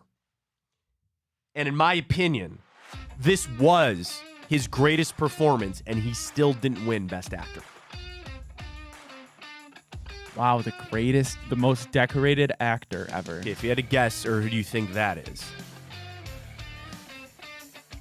He is, because nobody has more Academy Awards for the Best Actor position than him. Why can't I think right now? He is a 3-time Best Actor, and also nominated another 4 times. Wow. 7-time nominee for Best Actor, winning it 3 times. Nobody has won that award 3 times. Why can I not think right now of who? 3 Best Actors? There's no. Is it Jack Nicholson? No, good guess though. Robert De Niro? No. A little more recent. Okay, like this Brad, guy. No, he didn't. No, yeah, he isn't. This guy is like super selective too. He's also retired. He said he's done acting now, and he made like 3 movies in 10 years. Like, he would be extremely selective on the roles that he would take. Lincoln, There Will Be Blood. Daniel Day-Lewis. Daniel Day-Lewis is correct. And again, 2002, he should have won it for playing who in what movie? I might be off to an 0-1 start. Amsterdam Valley and Bill the Butcher Cutting, Gangs of New York. Oh, haven't seen it. Oh my gosh, you have got to watch Gangs of New York. Haven't seen it. You have got to watch it. Matt, if I'm going to be completely 100% honest with you, I haven't heard of it. Really? I've never heard Leo of it. DiCaprio. I haven't heard of it. Leo, Daniel Day-Lewis, Cameron Diaz, John C. Reilly. No, I mean, that's a studded cast. Don't and get me Liam wrong. Neeson. That's a studded cast. And Liam Neeson. Gangs of New York. Yes. Okay. Write it down. I'll ask you this: it's a very time-centric piece. It's set in obviously. I enjoy in New those York. though. 1846 or 1860s, I think, is when it's set. Oh, Civil War. It's a big part of the movie. It's a huge part of the movie. Trust me. Watch Gangs of New York. You will not regret it. Okay. You will not regret it. There are scenes out the butt. It is just left and right. And watch that performance of Daniel Day-Lewis and be shocked that he lost the Academy Award to Adrian Brody for the Pianist. The Pianist, yeah. Yeah. He's that's also trivia. He's the youngest He's the youngest actor to ever win, yes, for that. So I guess there's something to be said there. All right, so number 1, Gangs of New York, this day 2002. All right, next up, this is a horror franchise that began this day 1996. I don't know if this quite helps you very much, Ryan, but it is a horror franchise that has gone on way too long. They're still making these movies because they have yet another one that's coming out after one that came out this year. What year? Started in 1996. They're still making these movies, and they made one this year. Scream? Scream is correct. Yeah, there are a ton of those. A ton of those. I mean, I don't want to give away the first one because the first one's legit. The first one, that is one of my favorite things about Scream is you don't know who it is. That is, and you got to figure it out as the movie goes on, and then eventually you do. The mask is iconic. That's great. We're done. We're done. And I say this as a diehard Halloween fan. I'm done with those two. I'm done with those two. I accept the first 5. You know, H2O is not great. Resurrection blows. The 2 Rob Zombie ones, I can make a case for the first one just because you know, the childhood thing. And then the 3 that they just made, like, I'm over it. I'm kind of over it. But yes, Scream is correct. This day, 1996. All right, next up, this day, 1991. I will admit that I've not seen this movie all the way through. It is a comedy. It's Steve Martin in a series that I believe did spawn like 2 other sequels, I think. This is what year? 1991. This might be too early, but you said Steve Martin. I know there's sequels. Pink Panther? No, good guess, though. Really good guess. He did those a little later. Okay. Like his Pink Panthers were later. It's a very, this is all surrounding a very important day for a father.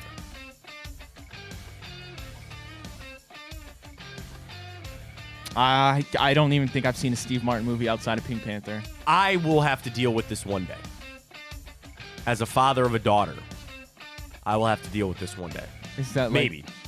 I think like when she gets a boyfriend or something? Even beyond that? Oh, okay. So when you're giving away your daughter, right? That would be like that's the title of the movie. A wedding? Father of the Bride. Father of the Bride. Father of the Bride would be the clip there. Okay. This day, 1991. All right, this day, 1974. Some people consider this the greatest sequel in history. What year? 1974. Godfather 2. The Godfather Part 2. Well done on that. Didn't even need to go beyond that. You are correct. And the final one, this day, 1946. Gone with the Wind? No. Good guess, though. It is in our bracket. It is in our bracket this week as one of the best. Miracle on 34th Street? No, good guess, though. The Wonderful One? It's a Wonderful Life. That is the Wonderful One. Yes, that's the okay one? The okay one. It's a Wonderful Life. It got its limited release this day, 1946. It was fully released in January of 1947, but they wanted to get out for the holidays. Of course, Jimmy Stewart. Yes, that is. It's a Wonderful Life. This day in history. So Gangs of New York, Scream, Father of the Bride, Godfather Part 2, and It's a Wonderful Life, all this day in history. All right, Cavs tonight. Our typical boost. Is it up? I didn't even look. I haven't looked yet. They usually are pretty damn quick. They're already pretty quick. Folks, we're going to get our boost for tonight for the Cavs. Here's where we're at. Under 111 points there for the Utah Jazz. Over 21.5 points and rebounds for Max Strus and Jared Allen to record 8 or more rebounds tonight. That'll be our boost. They're going to post that up for us at Tipico. They already have a boost for tonight. Ooh. Donovan Mitchell and Max Strus to combine for 8 or more 3-point shots made. Well, you know they're going to be putting up 10 apiece. That's plus 120 boosted there. I kind of like that. If they each put up, if they put up a combined 16 threes, they shoot, that'd be a tough mark, though, 50%. But still, well, that's what the thing is. Either Max Strus is going to be red hot, or tonight. they're going to have to There's no doubt tonight. about that. They so I really don't have a choice. I do kind of like that, man. Yeah, I just put a couple bucks on that, and I'll wait for our wager to get up there as well. When you get signed up with Tipico, download and bet $25. When you do that with the code BigPlay100, you will get $100 in bonus bets to use for any sport, any bet, any wager that you want. Download that Tipico app and use it today. We love our friends at Tipico. For tonight, for the Cavs, I just take these games at their face value of exactly what they are. Hopefully, they should be able to get a win. They're favored. For the Browns this afternoon, it's really kind of Joel Bitonio. You know, we talked with Josh Cribbs earlier today. If you missed out with Josh, go back, get the replay of the show. I know a lot of people go back and watch it on YouTube again or on Twitter. We really appreciate that very much. Great stuff with Josh, but how things have changed, man. That C.J. Stroud might not be playing in this game this weekend. What I don't want the Browns to do is fall into that kind of lull, that false sense of security. You still got to take care of business.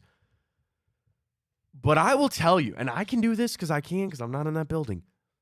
I don't think Houston's very good without him. And it's relative because you say that about, and a lot of teams, you don't have your starting quarterback and that kind of stuff. But especially if Will Anderson's still a little banged up, Houston might be looking at this as, hey, this is another week for us to kind of get healthy, get right, and then we'll go after it in these final 2 games. The thing is, the Houston Texans are playing with house money. They had a full rebuild, a full-on rebuild this offseason, and look where they're at. They got to be ecstatic. So even if they miss the playoffs, it's truly hey, we're just happy to be here right now.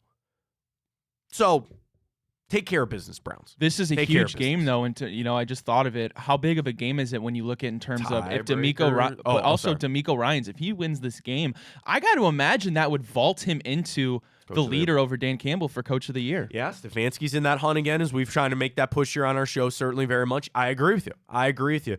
Browns got to take care of business. I'm going to keep an eye out for Joel Bitonio. That's really kind of my biggest thing for this week, and taking care of business. All right, Ryan, let's get to it. Our big play bracket of the week. Josh cast his vote for Scrooge. Was it enough? No, it was not. Honestly, Matt, to nobody's surprise, Group 3 Elf came on top, and then Group 4 Christmas Story won. So this is really where things get interesting, right? Home Alone, Christmas Vacation, Elf, and Christmas Story. Matt, what's your vote? Now, the problem is, if you ask me which one do I watch most versus what is my favorite, I watch Home Alone more than any because it's one of my wife's favorite movies. Christmas Vacation, I was a late bloomer to Christmas Vacation. And then Elf is Elf. I might take Elf out of it. Christmas Story's out. You know how I feel about Christmas Story. Yes. Not a fan. I can tell we have the same top 2.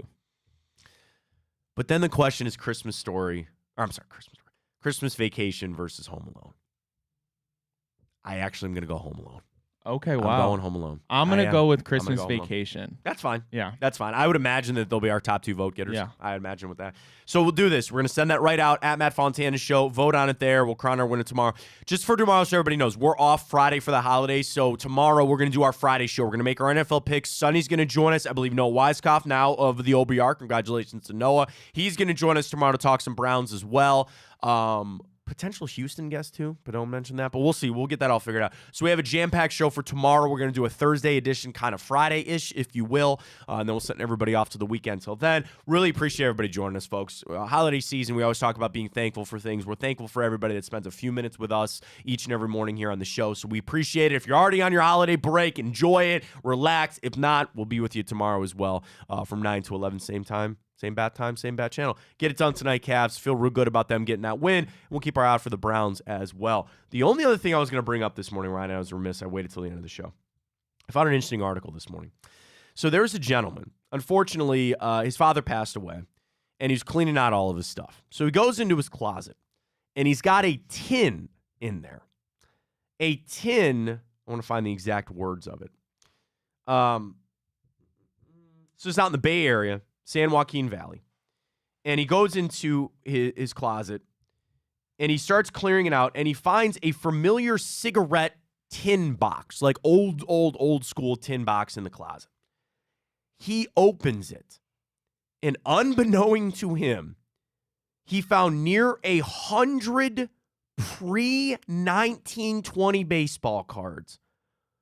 Pedro cut plug tobacco tin with Babe Ruth, Shoeless Joe Jackson, Ty Cobb, and player cards from the 1919 Chicago Black Sox. Wow. He then takes this tin to an auction house, which might be worth almost $1 million worth of baseball cards that he found. Merry Christmas. Merry Christmas to John, whose full name is being withheld, of course, as he's taking it to Auction Monthly back in Sacramento. He said, I couldn't believe what I saw when I first opened the lid. He's been sitting on it for several months trying to figure out what to do. Opens it, 600 pre-war baseball cards, many of which were well preserved inside of, again, Babe Ruth, Shoeless Joe Jackson, Christy Mathewson, Walter Johnson, and I mentioned the Chicago Black Sox. I was shocked to see that they said, again, I'm not sniffing at $100 million, but they said, high hundreds of thousands. I thought it'd been more than that. He said now is the time to jump on this and try to sell these cards. So That's a Merry Christmas for you. Open it up and figure it out. Great stuff there. All right, come back for a Thursday edition, which will really be Friday. Good luck to the Cavs tonight. Enjoy the rest of your day. Chico coming up 12 to 2. Bonus time with Bruce Drennan tonight right here on Big Play. For Ryan Tyler, I'm going to go start looking in all my closets, see if I can find that. I don't know if I got it. I'm Matt Fontana. As always, take it easy.